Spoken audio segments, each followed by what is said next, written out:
What's going on, everybody? Welcome back to the Cosmic Wonder, where we talk all things Marvel and MCU. I'm your host, Warren Thompson, and Morbius, the living vampire, is out today. Now, the actual release date is April 1st, but of course, at your local theater, you could probably always see it a day or two before. And if you're here right now and you clicked on this video, you've probably seen it, or you simply kind of just don't care, and you want to know what's up with that post-credit scene. And that's what we're going to be talking about. And big thank you to Boksu for sponsoring this video. More on them in a bit. Now, I won't spoil anything about the actual film Morbius in this video, but we are going to be talking about the two post-credit scenes because they set up some stuff in the Sony universe. And whether or not you think Morbius is a terrible movie or a good movie, it does seem like Sony has a very specific direction they're moving despite what happens in Morbius. And also keep in mind, Morbius was filmed like 3 years ago. A lot has happened since then. It got delayed about 2 years, and there is a very apparent change to some things that have happened in Morbius that are going to go on and affect Spider-Man, which is really the main topic of this video. Yes, it's a post-credit scene breakdown, but really what is being set up here is the future of Spider-Man. So again, no spoilers about Morbius, but I think most people know by this point in time that there were a lot of things changed last minute. And these things are important for the post-credit scene and the future of Spider-Man. For example, there was that scene in the trailer that had Morbius walking away down an alley. There was a picture of Spider-Man on the side that said murderer over it. They took that out of the movie.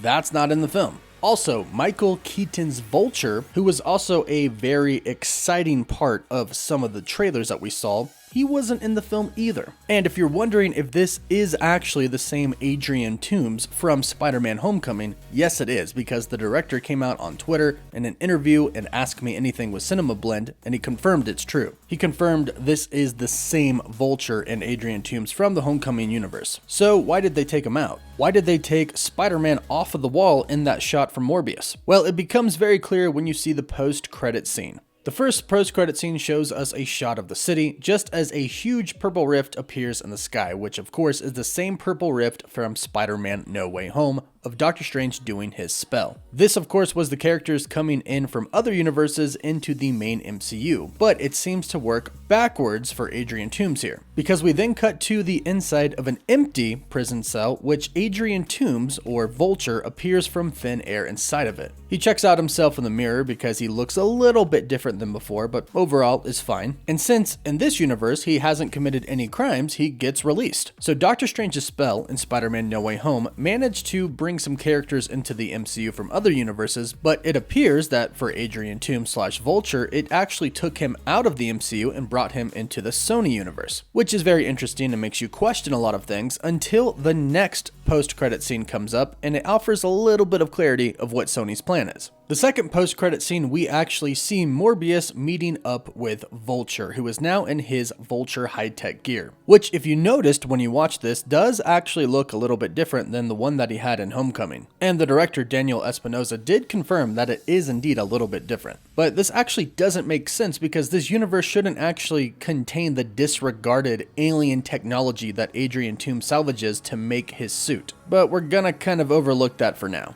But Vulture suggests to Morbius that they team up to do some good, and he implies that they're going after Spider-Man for some reason, and Morbius agrees and he finds the idea intriguing. Now what's interesting is that the last time we saw Vulture, he was kind of defending Spider-Man and refused to give up his identity as Peter Parker because he knew who he was. But of course, I don't think anybody believes that his intentions are good, and it now seems like he's going after Spider-Man for some reason. But basically what we are seeing here right now is the formation of the Sinister Six, the very beginning of it, a true Sinister Six. And the first two members of the Sinister Six are Morbius and Vulture. But the big question here is who are going to be the other members of the Sinister Six, and which Spider-Man is the Spider-Man that is in this Sony universe, not the MCU, that they're talking about going after? And if Michael Keaton's Vulture says that he wants to do some good, why are they going after Spider-Man? Could Spider-Man be bad in their universe? Remember, there was that picture originally on the wall that said murderer over it. So Spider-Man might not actually be seen as a good guy in this universe right now. And I personally think and hope that this Spider-Man is Andrew Garfield. So let's talk about that.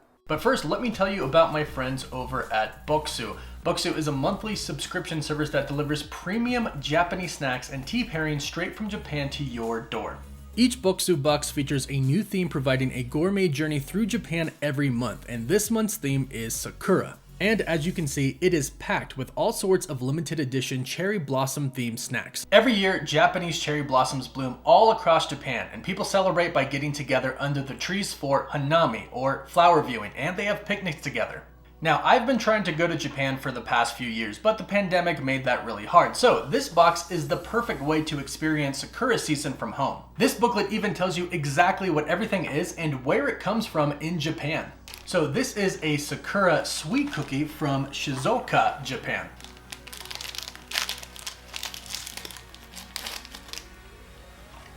That has an amazing Sakura flavor. So if you want to have your own Sakura celebration and support the channel, be sure to click the link in the description down below and use my code COSMIC for $15 off your order.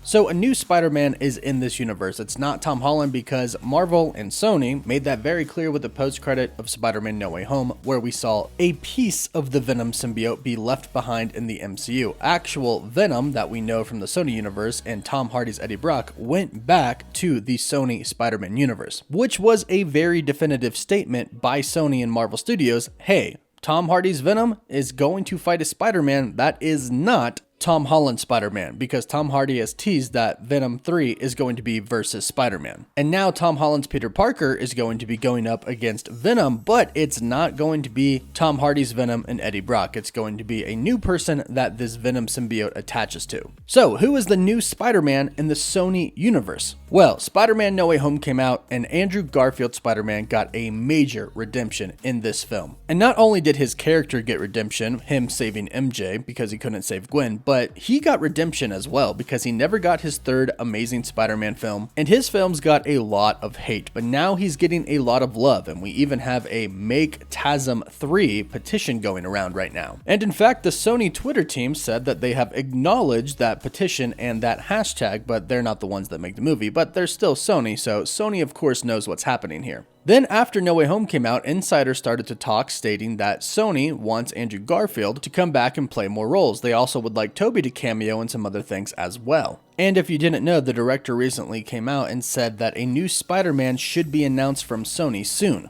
In that Ask Me Anything with Cinema Blend on Twitter, they asked, is there a Spider-Man in Venom's universe? In which Daniel Espinosa replied, of course. And the next question was, okay, so which Spider-Man exists in Venom's universe? And I should add that they did confirm that Venom's universe is Morbius's universe. But Daniel Espinosa replied, saying, it is my understanding that audiences will discover the answer soon. So it looks like Sony does indeed have a plan involving Spider-Man and the Sinister Six. In fact, the last question of the Ask Me Anything was, is Vulture and Morbius setting up for a Sinister Six movie? In which he replied, well, he is recruiting teammates and he has enticed one already, so it sure looks like a start. So that is Sony's plan. They're going to do a Spider-Man Sinister Six movie with a new Spider-Man that apparently is going to be announced pretty soon. And since they have pretty much drawn the line and stated Tom Holland is indeed the MCU Spider-Man and won't be in their Spider-Man universe over at Sony, we are indeed getting a new Spider-Man, who I think and hope will be Andrew Garfield, because that just makes the most sense. He's never fought Venom before, and since Tom Holland's Spider-Man is fighting a different Venom, and Tobey Maguire's Spider-Man has fought Venom already, it would make sense for Andrew Garfield to be the main Spider-Man of this universe. Plus, not to mention, Venom is most likely going to be the third member of the Sinister Six in the Sony universe. We also have a Kraven the Hunter movie that is going to be coming up as well. I'm assuming a post-credit scene for that movie is going to involve him joining the Sinister Six. So there's 4 members right there. And so far, I'm actually really liking these 4 members going up against Andrew Garfield Spider-Man. I actually think that if they do it right,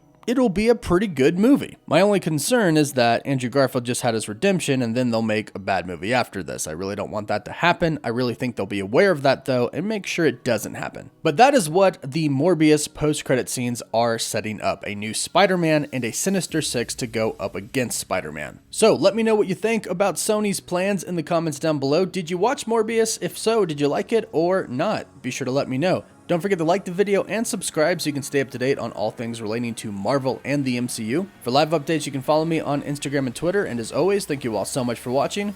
Woof woof.